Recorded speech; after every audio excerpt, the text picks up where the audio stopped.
Harkafuune daawwattootaa fi hordoftoota maatii Muhaa Miidiyaa akkam jirtan nagaan keenya kan jaalalaa onneerraa madde bakkuma jirtanitti isin haa ga'u janna daawwattootaa fi hordoftoota maatii Muhaa Miidiyaadha.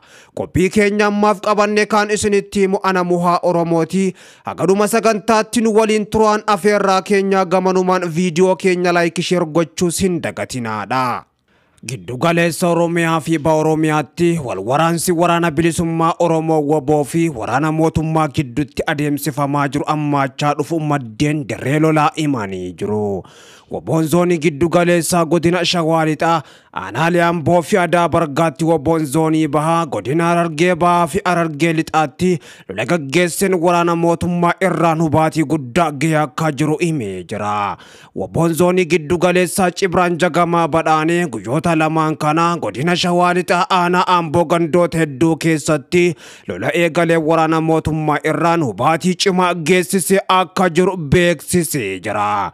Lola kana WBO'n loltoota mootummaa hedduu ajjeesuudhaan meeshaalee waraana danuu irraa boojuus ifoomsee jira. Odeessa birootiin waraanni bilisummaa Oromoo WBO'n yeroo ammaan tana lola gurguddaa kallattii sadiin Shaggar Lixaa keessatti eegaleen tarkaanfiilee jajjaboo fudhataa jiraachuu odeeffannoowwan bahaa jiran ni mul'isu. WBO'n haleellaawwan jajjaboo aanaa Adaa Bargaa naannoo magaalaa Oliinkoomii fi akkasuma immoo Karkarreessaa fi Odaa Gandaatti loltoota mootummaa irratti fudhateen hubaatii guddoo geessisu beeksisee jira. Meeshaalee waraana gurguddaa danuus humnoota mootummaa Abiyyi Ahmad irraa waraanni bilisummaa Oromoo WBO'n lola kanaan gonfatee jiraachuus ibsee jira.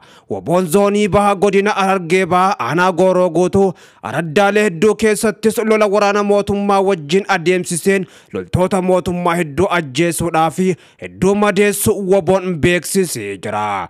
WBO'n zoonii bahaa godina Harargee Lixaa aanaa Ciroo aradda adda addaa keessatti tarkaanfii fudhatee loltoota mootummaa ajjeesuudhaa fi danuu isaanii madeessee akka jirus himee jira.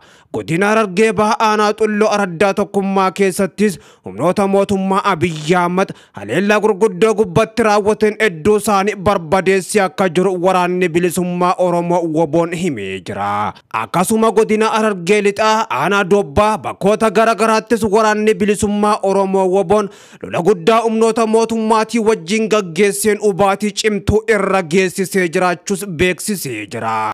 Waraanni bilisummaa Oromoo WBO'n lola Shaggar Lixaatti gaggeessaa jiru kanaan humnoota mootummaa Abiyyi Ahmad walmakootaan hedduu isaanii barbadeessee akka jiruu fi hedduu isaanii boojuudhaan hidhannoo gurguddoos irraa hiikee akka jiru beeksisee jira.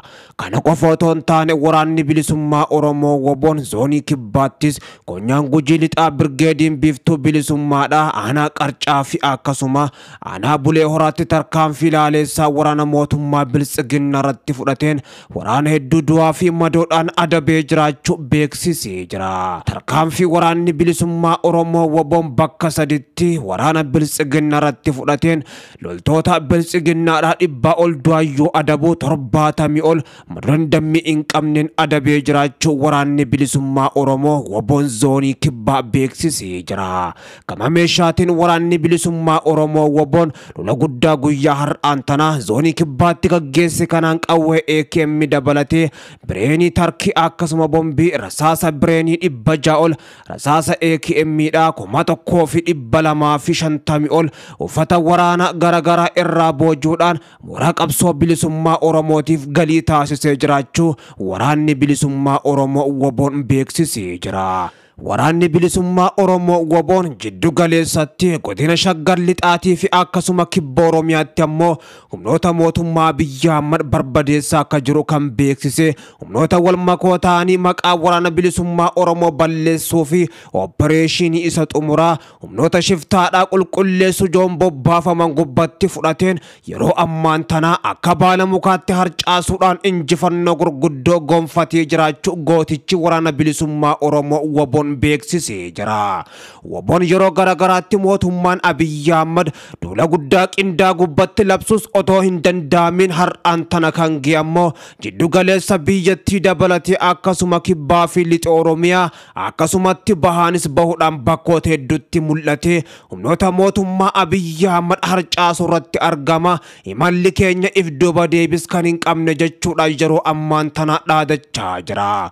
Humnoonni mootummaa Abiy Ahmed baay'inaan jiddu galeessa dabalatee gama kaaniin lixa Oromiyaatti bobbaafamanis achi buutee miila Bakar Waaree waraana bilisummaa Oromootiin kan ta'an ammoo kibba Oromiyaatii fi jiddu galeessattis guyyaa har'aan tanaa woboon lola guddaa gaggeessaa jiruun humnoota mootummaa Abiy Ahmed bakka awwaalcha isaanii Oromiyaa taasisee jiraachuus woboon beeksisee jira. Waraanni bilisummaa Oromoo woboon waraana mootummaa Abiy Ahmed dhibboota hedduutti lakkaa'aman barbadeessuudhaan kanneen kumaatamaan lakkaa'aman ammoo madeessee hojii dhala godhee jiraachuus beeksisee jira. Mootummaan Abiy Ahmed waraanichaa wajjin immaladhu jechuudhaan ifatti kan beeksise ammoo waraanni bilisummaa Oromoo woboonis haleellaa humnoota mootummaa Abiy Ahmed gubbatti fudhachaa jiru jabeessee itti fufuu kan beeksise lafoota hedduus qabachuudhaan bakkoota hedduutti humnoota mootummaa Abiy Ahmed akka baala mukaatti harcaasuudhaan injifannoo gurguddoos argachaa akka jiruu fi sabichaas injifannoo gonfachiisuudhaaf akka jiru waraanni bilisummaa Oromoo woboon beeksisee jira.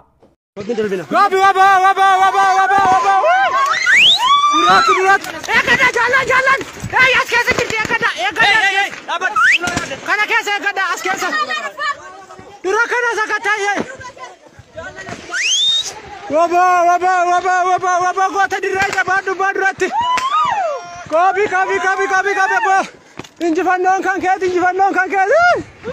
Kabi.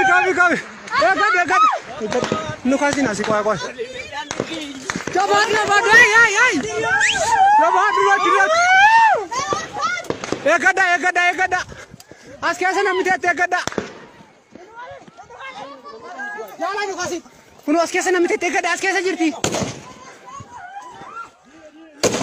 Rukuti bodi na bodai.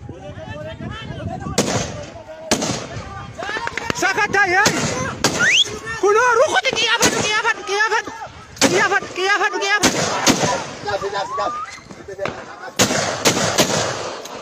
Arkan ka be sakatay.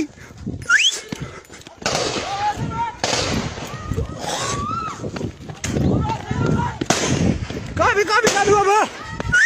Kabar kan. Pagara sada taberala.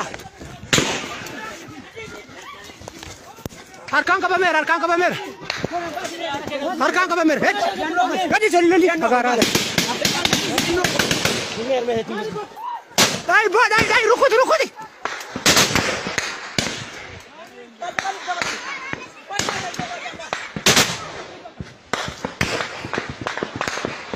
Ekad inne. Haye. Ekad.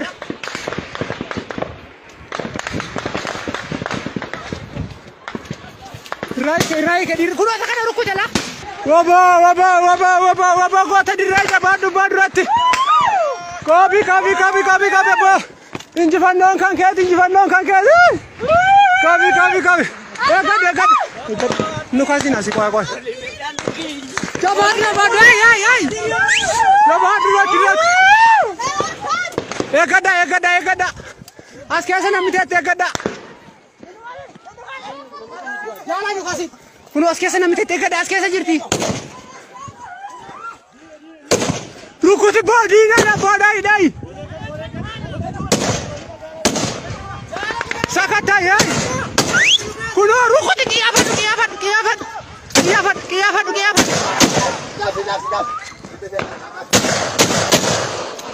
Arkan ka be sakatay.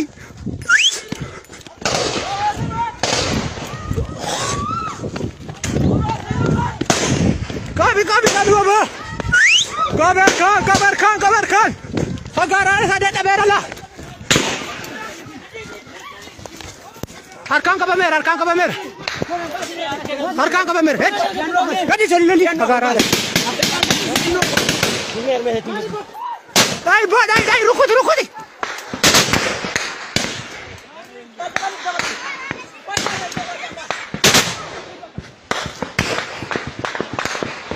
eegad illee eegad. Hayyee eegad.